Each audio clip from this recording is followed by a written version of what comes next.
Today we're taking a look at these NFL matches, which are happening on Sunday, October 9, 2022, and giving you match breakdowns, betting tips and predictions in general on these games.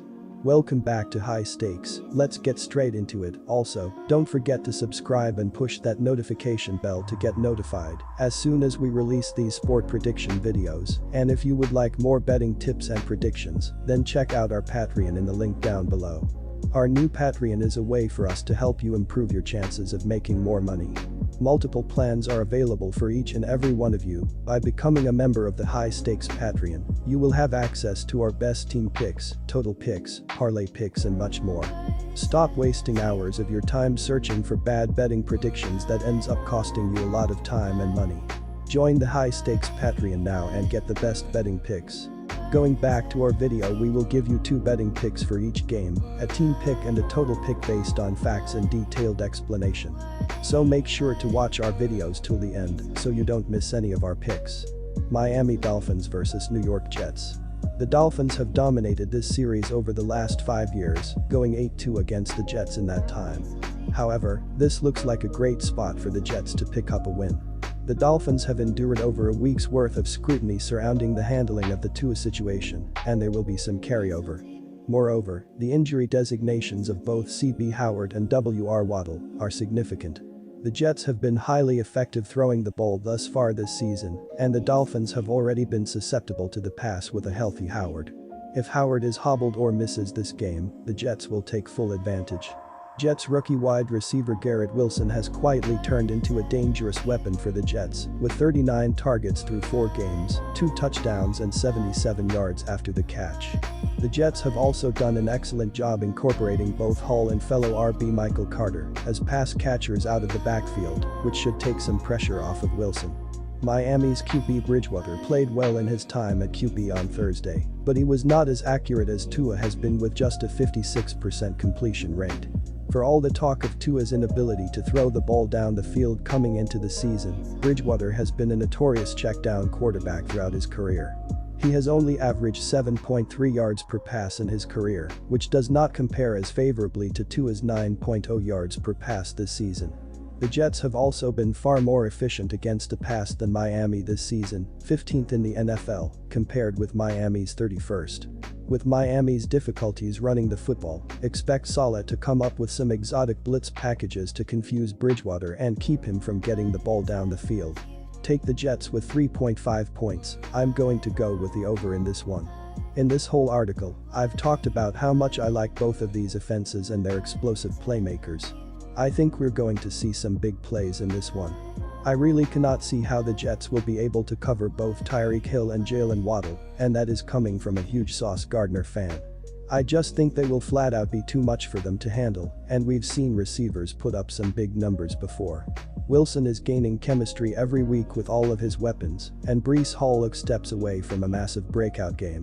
I think Wilson will throw 2 touchdowns in this one, and I think Wilson and Elijah Moore will have pretty big days. This line is being set too low because of Bridgewater, but I think Mike McDaniel is one of the brightest minds in football, and he will figure out a way to make his offense go. Our total pick is over 46.5 points. Pittsburgh Steelers vs Buffalo Bills. While this will be one of the biggest spreads in the league this season, the Bills are primed to come away with the easy win in this one. For the Steelers, they have far too many injuries in the secondary to keep pace with Buffalo's explosive offense, and their inability to generate any consistent pass rush will be a green light for the Bills to have another big night. On the defensive end, the Bills have their own injury woes, but as their stats show, it hasn't slowed them in their own right. With a rookie quarterback on the other side of things, this is a tough game to have your first NFL start. Additionally, according to Covers.com, the Steelers are 1-3-1 at TS in their last 5 games overall, while the Bills are 4-0-1 at TS in their last 5 home games. Our team pick is Bills, -14. Pittsburgh was anemic offensively under the reins of Mitchell Trubisky. The Steelers have just 2 touchdown passes so far, and they are the only team in the NFL whose wide receivers have yet to score a touchdown. Pittsburgh ranks 30th in the league in yards per attempt, but they look like a different team when Kenny Pickett checked in after halftime. They built a 20-10 lead that the defense and Pickett's turnovers ultimately squandered, but they look like a different club. With that said, they have not been a sharp defensive unit, especially since TJ Watt went out with an injury. They are giving up over 140 rushing yards per game, which is bizarre for a Mike Tomlin coach team. The total number has gone over in 6 of Pittsburgh's last 8 road games. Our total pick is over 45.5 points. Chicago Bears vs Minnesota Vikings. Although I don't love laying this many points in a divisional game, I can't back the Bears here. Chicago has lost and failed to cover in both road games this season. Long-term Chicago is also 3-13 at TS in their last 16 games against the NFC North and 1-11 at TS in their last 12 road games against teams with a winning home record. Dalvin Cook will have his biggest game of the season running all over the Bears defense, and Justin Fields and the Chicago offense won't be able to keep up. Minnesota is yet to play up to its potential in a game this year and is still 3-1. The ceiling for the Vikings is much higher, and I am taking them to cover. Our team pick is Minnesota Vikings minus 7.5 points. These defenses have been doing decent, but it gives the over a better chance of hitting, as Chicago is allowing 22.3 points per game in their last 3 games, while Minnesota is giving up 24.3 points per game in that same stretch of games.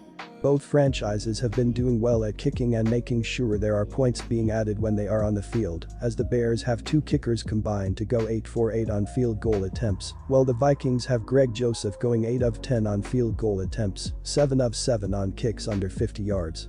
I trust Kirk Cousins to keep the chains moving, specifically as he should have a solid game here. The over has hit in 5 of their previous 7 games against one another played in Minnesota. Our total pick is over 44 points. Atlanta Falcons vs Tampa Bay Buccaneers. The Falcons have covered the spread every week, and it may appear as though the Birds are a bargain at this line, but I expect the Bucs to win this game by at least 13 points. Coming off 2 straight losses and all the news about Brady's personal life in the news, I expect the team to rally around him and for each other. Also, with Mike Evans and Chris Godwin's production last week against the Chiefs, I feel good about them going forward to add explosiveness to the Bucs offense that the Falcons won't be able to keep up with. Atlanta has solid running backs even with Patterson out, but once they fall behind and Mariota has to throw, this will get ugly. Last week, the Falcons' win over the Browns had more to do with the Browns losing than the Falcons winning. Atlanta is due for a bad game, and Tampa Bay is ready for a breakthrough. The Bucs have won their last 3 games against the Falcons all by at least 13 points or more. Get ready for another big win for them Sunday. Our team pick is Tampa Bay Buccaneers minus 9 points. The Falcons' offense is going to be a lot different with Cordarrelle Patterson ruled out for at least the next few weeks, as Marcus Mariota will need to depend on Drake London and Kyle Pitts a lot more. Both defenses have not done particularly well on third down attempts, as the Falcons are giving up 24 of 54, 44.44% of third down attempts, and 4 of 7 fourth down tries, while the Bucs are allowing 25 of 60, 41.67% of third down tries this season. Atlanta should be able to keep the chains moving enough to the point where they should score a few touchdowns and push the number higher. Tom Brady should have arguably the healthiest wide receiver core that he had this season thus far to push the offense as well. A huge issue that can be a tough thing for the Buccaneers offense is the fact they have 5 lost fumbles, and that gives the defense a chance to get points or simply put their offense in advantageous positions. The over has hit in 7 of the last 8 games against one another. Our total pick is over 46.5 points.